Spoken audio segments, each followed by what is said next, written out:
Pada penyelenggaraan KTT G20 yang berakhir hari Sabtu lalu di Hamburg, Jerman, Presiden Jokowi menghasilkan kesepakatan kerjasama dengan beberapa negara. Apa saja kesepakatannya? Kami hadirkan rangkumannya untuk Anda.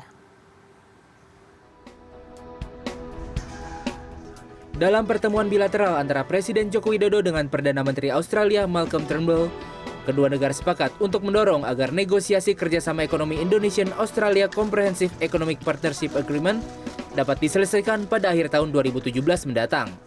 Bahkan untuk mewujudkan hal tersebut, kedua negara telah mengintensifkan pembahasan sebanyak 7 kali dan terus dilakukan hingga saat ini. Sudah dilakukan sampai 7 kali. Terus tadi pagi juga antara chief negotiator melakukan komunikasi dan yang penting adalah bahwa kedua pemimpin ini terus mendorong agar betul-betul negosiasi dapat diselesaikan pada akhir tahun 2017. Sementara dalam pertemuan dengan Perdana Menteri Norwegia Emma Solberg, Presiden Jokowi menginginkan nilai perdagangan dan investasi antara Indonesia dengan Norwegia yang tumbuh positif di tahun 2016 digunakan sebagai momentum peningkatan kerjasama di masa mendatang. Nilai perdagangan Indonesia-Norwegia mengalami peningkatan 40,5% dibanding tahun 2015. Sementara nilai investasi mengalami peningkatan sebesar 772%, termasuk peningkatan investasi portofolio dari Pension Global Fund Norwegia. Sektor kelautan dan perikanan juga dibahas Presiden Jokowi dalam pertemuan tersebut. Selain bertemu Turnbull dan Solberg, Presiden Jokowi juga bertemu Perdana Menteri Belanda Mark Rutte. Dalam pertemuan tersebut, Presiden menginginkan angka perdagangan kedua negara menjadi positif karena selama ini perdagangan Indonesia-Belanda menunjukkan tren menurun. Presiden Jokowi juga ingin Belanda memperlakukan secara adil ekspor sawit Indonesia. Seperti diketahui, kelapa sawit di Indonesia terus mengalami kampanye negatif di Eropa. Presiden Joko Widodo juga sempat melakukan pertemuan dengan Presiden Amerika Serikat Donald Trump. Presiden ingin kedua negara meningkatkan perdagangan bilateral. Hubungan perdagangan Indonesia dengan Amerika Serikat sangat bervariasi, mulai dari kelapa sawit, kedelai, hingga pesawat terbang. Dalam KTT G20 ini, pemerintah Indonesia juga menegaskan akan mendukung hubungan kemitraan yang setara antara negara G20 dengan Afrika. Tak hanya membangun kedekatan politik, Indonesia dan Afrika juga membangun kedekatan kerjasama bidang ekonomi yang terus ditingkatkan, termasuk kerjasama di bidang teknik. Tak lupa Presiden Jokowi juga mengingatkan bahwa membangun Afrika harus dilakukan tanpa merusak Afrika. Presiden Joko Widodo juga menyampaikan fokus mengenai reformasi pajak. Presiden mengapresiasi negara OECD dan negara G20 dalam memfasilitasi automatic exchange of information. Diharapkan hal ini dapat memaksimalkan pendapatan pajak dan memastikan pertukaran data yang memberikan manfaat. Irwin Hiroshi Masayuki, CNN Indonesia. Dan untuk membahas sejauh mana pertemuan KTT G20 dapat memberikan dampak positif terhadap perekonomian Indonesia, khususnya dunia pada umumnya, kita terhubung melalui Skype dengan Khatib Basri, ekonom dari Universitas Indonesia yang juga Menteri Keuangan Republik Indonesia periode 2013-2014. Pak Khatib, halo, selamat siang Pak. Selamat siang Hera, apa kabar? Kabar baik dan semoga juga G20 memberikan kabar baik untuk ekonomi dalam negeri. Tapi sebelum ke sana spesifik ke Indonesia, kami memiliki data Pak Khatib seperti di layar. Kita bisa melihat bagaimana data mengenai ekspor ataupun aktivitas ekspor yang dilakukan oleh negara-negara G20. Pak Khatib, kita lihat bagaimana Amerika Serikat dan Inggris mengalami decline sekitar 900 miliar dolar Amerika. Begitu juga dengan Inggris sekitar 600 miliar dolar Amerika. Jerman meningkat, naik, trennya positif menjadi 300 miliar dolar Amerika. Menurut pengamatan Anda, apakah data ini menjadi alasan utama, challenge dari pertemuan G20 adalah globalisasi ekonomi, Pak Khatib?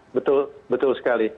Karena itu sebabnya jika Anda lihat di dalam komunike yang dibuat oleh leaders yang dirilis kemarin, saya kira, itu disebutkan bahwa salah satu isu yang penting dinyatakan bahwa di dalam perdagangan tidak semua negara itu mendapat manfaat yang sama.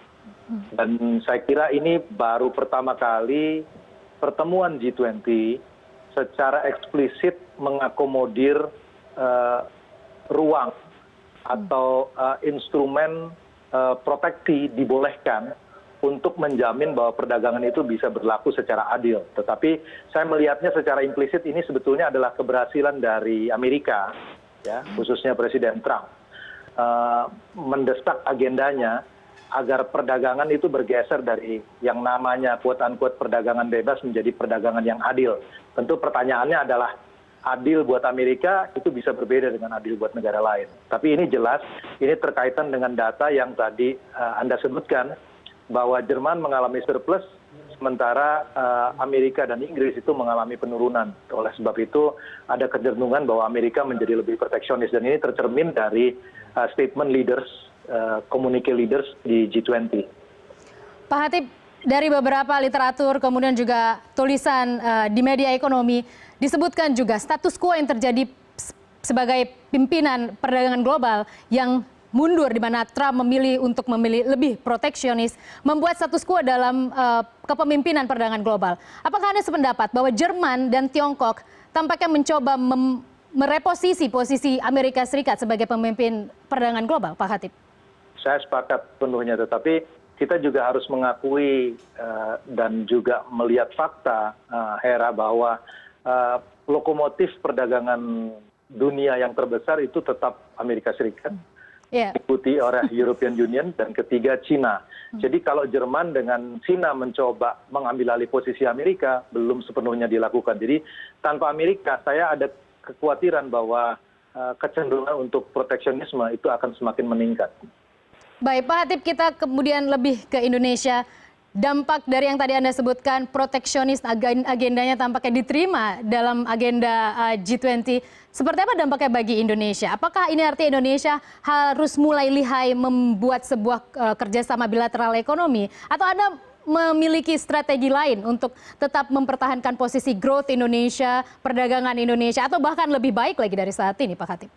Oke, ada dua hal. Yang pertama, saya kira yang dilakukan, langkah-langkah yang dilakukan oleh Presiden Jokowi di side meetings dari G20 yang berbicara dengan Australia, kemudian dengan Norway, dengan Belanda, dan beberapa negara dalam pertemuan bilateral, itu langkah yang tepat untuk meminimalisir ketergantungan kita kepada Amerika Serikat. Ya, itu saya kira itu kita bisa coba terus di dalam track itu. Tetapi ada track kedua yang juga sangat penting. Jika kita lihat di berbagai region di dunia, satu-satunya region yang punya pertumbuhan relatif tinggi di luar Afrika itu adalah ASEAN. Ya, ASEAN itu masih bisa tumbuh sekitar mendekati 6%. Nah, jika kita bicara mengenai ASEAN, 50% dari ASEAN ekonomis itu sebetulnya adalah Indonesian economy. Jadi kalau Indonesia bisa memanfaatkan leadership-nya di ASEAN untuk berperan lebih jauh di region, sebetulnya Indonesia bisa memainkan peranan yang lebih penting, bukan hanya di dalam trade, tetapi juga geopolitik. Dan ini harus dilakukan di dalam posisi bilateral, di dalam posisi perdagangannya. Negosiasinya harus bukan setiap individu negara anggota ASEAN, tetapi ASEAN plus China, ASEAN plus Japan, ASEAN plus Amerika. Dengan begitu, ASEAN sebagai sebuah single family itu akan lebih kuat di dalam bargaining. Dan ini leadership-nya akan sangat tergantung oleh Indonesia. Karena itu saya melihat bahwa dalam konteks ini sebetulnya Indonesia bisa punya peran yang sangat penting di dalam geopolitik maupun juga perdagangan dengan menggunakan ASEAN sebagai hub. Pak Hatip, bila kita berbicara mengenai ASEAN Plus tadi bisa plus China ataupun plus Amerika seperti yang Anda sebutkan, kemudian kita merefleksikan seperti apa Uni Eropa, memang konsep keduanya berbeda dan Uni Eropa juga butuh puluhan tahun sehingga terbentuk Uni Eropa.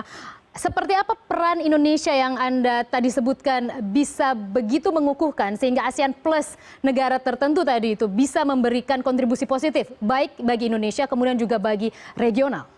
Oke, kita lihat kondisi geopolitiknya. Ada rivalitas antara China dengan Jepang ya, terhadap ASEAN. ASEAN bisa memanfaatkan rivalitas antara kedua negara ini dengan membuat keduanya tergantung kepada ASEAN. Dan leadership-nya itu bisa dari Indonesia. Saya bisa kasih satu proposal yang penting untuk agenda ASEAN dan fit juga untuk agenda Indonesia. Misalnya, satu kebutuhan paling besar di ASEAN adalah infrastruktur. Dan ini adalah agenda pemerintahannya Pak Jokowi. Jadi bagaimana kemudian kalau Indonesia take a lead di dalam ASEAN dengan membuat sebuah ide mengenai ASEAN infrastructure. Itu baik China dan Jepang itu akan memberikan support secara keuangan. Dengan begitu Indonesia akan bisa lead ASEAN countries di dalam proyek yang memang punya kepentingan besar buat kita. Ini sebagai contoh aja bagaimana kita bisa memanfaatkan China dan Jepang dalam geopolitik ini. Ya, dan itu tampaknya sesuai juga dengan target Xi Jinping misalnya dari Tiongkok. Tapi terlepas dari itu, Pak Hatip, kita berbicara mengenai likuiditas. Beberapa tulisan juga menyebutkan ketika unemployment di Amerika Serikat turun sangat signifikan, terendah sejak tahun 2001 ke 4,4%, padahal tahun 2009 di 10%. Dan kemudian hawkish yang semakin akan menerapkan kembali menormalisasi suku bunga acuan Amerika Serikat itu membuat central banks di seluruh dunia tampaknya akan melakukan pengetatan moneter. Apakah likuiditas akan menjadi challenge lain bagi negara emerging market termasuk Indonesia menurut Anda? Saya kira dalam hal ini kita harus hati-hati karena normalisasi kebijakan moneter di Amerika itu suka atau tidak suka akan terjadi. Yellen sudah menaikkan tingkat bunga 100 basis point selama setahun terakhir ini dan masih akan berlanjut. Itu sebabnya di dalam beberapa hari terakhir kita bisa melihat bahwa rupiah itu juga agak mengalami pelemahan dibandingkan dengan awal tahun 12.900, sekarang sudah ke 13.300, 13.400. Jadi kita harus antisipasi bahwa kemungkinan capital outflow itu bisa terjadi. Satu. Kemudian yang kedua, dengan naiknya tingkat bunga di Amerika, maka tidak ada ruang lagi untuk Bank Indonesia menurunkan bunga. Sehingga instrumen dari kebijakan untuk mendorong growth itu sebetulnya tidak banyak lagi bisa tergantung kepada kebijakan moneter. Dalam konteks ini saya melihat bahwa investasi, perdagangan yang disupport oleh fiskal itu akan menjadi tools dari pemerintah untuk bisa mendorong growth. Tanpa itu, kita akan masuk kepada satu era yang berbeda di mana liquidity constraint itu akan terjadi karena normalisasi kebijakan moneter di Amerika. Pak Hatip, ekonom World Bank juga pernah menyebutkan bahwa Indonesia harus lebih fleksibel dengan daftar negatif investasi. Dan tadi Anda juga menyebutkan bahwa investasi dan perdagangan menjadi instrumen lain selain instrumen moneter yang tadi Anda sebutkan tidak banyak ruang bank sentral untuk bisa mendorong growth. Apakah daftar negatif investasi menjadi salah satu juga opsi yang menurut Anda bisa mendorong growth ataupun juga mendapatkan capital inflow balik ke Indonesia? Ya, jelas sekali Hera. Karena begini, kebutuhan investasi kita kalau kita menginginkan pertumbuhan ekonomi di atas 6%, itu sekitar 38% dari GDP, investasi per GDP-nya. Sementara tabungan domestik itu hanya sekitar 34%. Artinya gap ini, saving investment gap-nya harus ditutup dengan modal yang masuk ke Indonesia. Dan itu modal hanya bisa masuk kalau sektornya terbuka. Karena itu saya katakan bahwa penting sekali upaya deregulasi, upaya revisi di dalam negative list, karena ini akan membuka ruang yang lebih jauh untuk foreign direct investment masuk ke Indonesia. Pak Hatip, kini kita bergeser ke tadi suggestion Anda yang lain yaitu mengenai perdagangan tampaknya. CPO merupakan salah satu juga komoditas ekspor unggulan Indonesia dan tampaknya G20 dimanfaatkan oleh Presiden Jokowi. Misalnya bahkan termasuk ke Amerika Serikat, seberapa optimistis Anda bisa komoditas-komoditas unggulan ekspor Indonesia bisa mendorong growth kemudian juga atau tetap mempertahankan surplus neraca perdagangan Indonesia? Saya kira langkah yang dilakukan oleh Presiden Jokowi penting sekali karena pada akhirnya soal ini akan terkait dengan lobby, ya, terutama karena kritik yang begitu keras berkaitan dengan produk kita terutama kelapa sawit karena kaitan dengan lingkungan. Dan ini sebetulnya adalah gray area, sesuatu yang bisa diperdebatkan. Karena itu apa yang dilakukan Presiden untuk mencoba memberikan penjelasan, meminta dukungan agar kelapa sawit itu tidak menghadapi hambatan perdagangan. Karena seringkali juga hambatan perdagangan itu seringkali menggunakan alasan perlindungan lingkungan, padahal di belakang itu adalah sebetulnya upaya proteksi perdagangan untuk melindungi industri domestik negara tertentu. Pak Hatip, saya penasaran dengan pengamatan Anda terhadap kerjasama bilateral yang coba dirintis oleh pemerintah Indonesia, misalnya dengan Australia melalui SHEPA misalnya, atau juga ke Uni Eropa sebagai pasar alternatif selain pasar tradisional yang selama ini sudah menjadi salah satu titik ataupun juga target pemerintah untuk melakukan kegiatan ekspor. Seperti apa analisis Anda terhadap kerjasama bilateral yang sudah coba dilakukan Indonesia dan kedepannya Anda memproyeksi akan seperti apa model kerjasama yang terbaik bagi negara seperti Indonesia? Tentu kalau dilihat dari gain-nya, ya, itu dengan Australia dan dengan EU tidak akan terlalu signifikan. Pasti ada gain, tetapi mungkin itu tidak akan terlalu signifikan karena mengingat kalau dengan EU mengingat geografis yang agak jauh, dengan Australia itu pasar di Australia relatif kecil buat kita. Tetapi buat saya ini adalah embrio untuk membuat sebuah open regionalism. Ya, jadi sebetulnya ini bisa dilakukan. Langkah ini saya tadi bilang bahwa front ini lakukan terus ya. Tetapi yang paling penting sebetulnya adalah bagaimana memanfaatkan pasar ASEAN. Kalau saya melihat begini, ASEAN ini kan pasarnya 600 juta penduduknya ya. Nilai dari GDP-nya sekitar 2 triliun dolar. 2 sampai 3 triliun dolar. Nah, kalau kemudian pasar ekspor kita agak terganggu, maka kita harus berpikir bahwa ASEAN itu harus kita gunakan sebagai domestic market kita. Dengan import duty yang nol karena AFTA sekarang, sebetulnya kita bisa gunakan ASEAN sebagai pasar domestik. Ini yang cara berpikir seperti ini saya kira juga akan membantu kita untuk mencapai ekonomi soft scale. Pak Hatip, terakhir setelah G20 usai dan Anda juga pasti mengamati langkah-langkah yang dilakukan oleh pemerintah bersama tim ketika G20 kemarin, akan seperti apa dampak pertemuan G20 bagi ekonomi global dan lebih spesifik kepada Indonesia ke depan akan seperti apa? Saya boleh jujur ya, saya melihat ada kemunduran di dalam G20 ini karena dua hal. Satu, ini pertama kalinya sikap G20 menjadi tidak begitu keras atau begitu komit mengenai perdagangan. Kemudian yang kedua adalah G20 mengakui bahwa Amerika tidak setuju dengan Paris Agreement berkaitan dengan climate change.